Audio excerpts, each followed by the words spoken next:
Siguradong hindi nyo pa ito nagawa sa paborito nyong puso ng saging.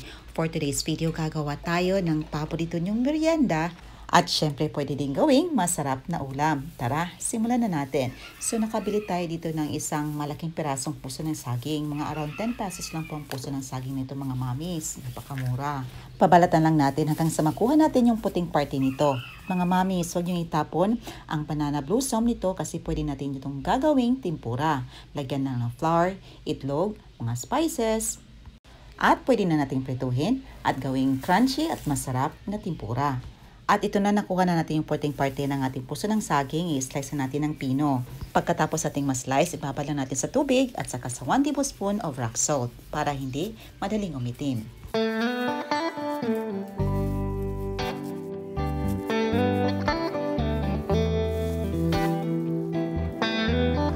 Pagkatapos ating ma-slice at mababad ng mga 15 minutes, lulutuin na natin. Tinitrain na natin ang water na binababara natin. Takpan hanggang sa maluto.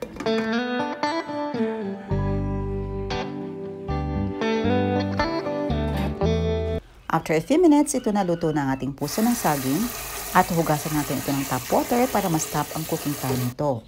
Dito inilagay natin sa sifter para ma-drain ang excess water.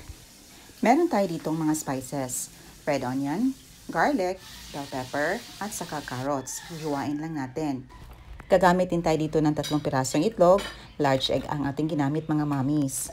Gagamit din tayo dito ng food processor para mapino naman ang ating mga spices na hiniwa natin kanina kasama yung ating carrots.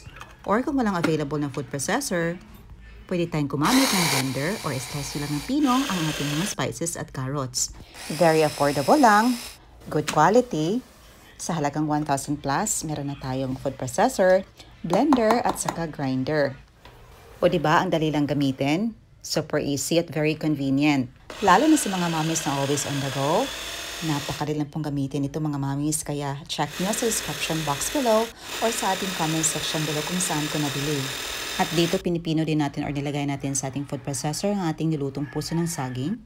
Dahil gagawa tayo ng 2 putahe ngayon, iniada natin ang itlog, flour, 1/2 cup all-purpose flour ang ating ginamit mga mamis. Nag-add din tayo ng 1/2 teaspoon ground pepper, 1 teaspoon paprika, 1 teaspoon rock salt, at saka 1 tablespoon oyster sauce. I-adjust nyo lang ang taste mga mamis according sa inyong panlasa.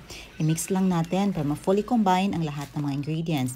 At siya nga pala, mag-add din tayo dito ng 6 tablespoon of breadcrumbs. At para sa kumpletong sangkap, check nyo lang sa description box below mga mamis. Nag-add lang tayo ng 2 tablespoon of olive oil sa ating kawali at inilagay na natin ang ating mixture. At mga mamis, hindi ko nilagay lahat ang ating mixture. Nagtabi lang ako ng mga 1 and 1/2 cup kasi magluluto pa tayo ng iba pang putahe. Kakaiba talaga to sa nakasanayan ng luto ng puso ng saging mga mamis at siguradong hindi nyo pa to natikman. Dito naglagay lang tayo ng spaghetti sauce at kung meron kayong available na pizza sauce, pwede nyo din gamitin. Mas masarap din yung mga mamis. Pinapantay lang natin para mag-even yung dami ng ating spaghetti sauce. Naglagay tayo ng mushrooms. At kung meron kayong available na hotdog or ham, at kung bet yung maglagay nito, pwede mga mamis, mas maging masarap paglagyan natin ng hotdog at ham.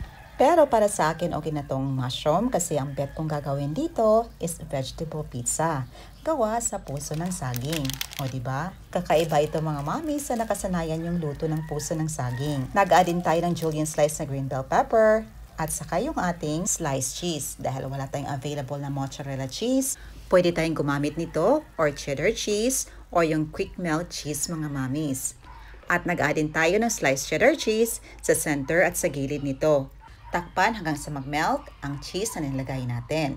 And after a few minutes, ito na, nag-melt ng cheese natin. Hangoy na natin ito at iset aside. Papalamigin na natin ito ng mga ilang minuto. And while waiting, ito na ang ating itinapi na mixture. Gagawa tayo ng burger patties. O diba, nakagawa tayo ng 2 recipe mga mamis. Sa 10 pesos na nabili natin ng puso ng saging, 2 putahe ang ating nagawa.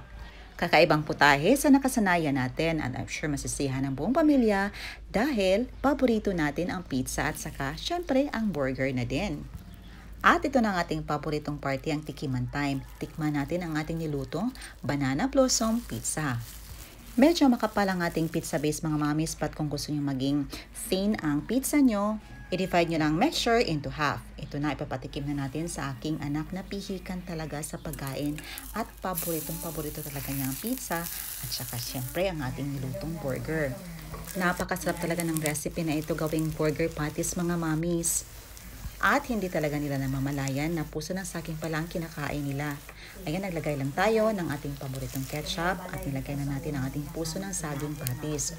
O diba bakit pa tayo bibili ng mamahaling burger sa fast food chain? Pwede naman tayo makagawa ng healthy burger sa bahay lang natin. Naglagay tayo ng sliced cheese at syempre meron tayong tanim na litos, nilagyan natin para mas maging healthy. Paborito talaga to ng aking anak na lalaki. At syempre, ng aking pihika na anak na babae. O diba? Nakagawa tayo ng healthy recipe at merienda para sa ating anak na mura lang at very affordable. At napakadali lang din gawin.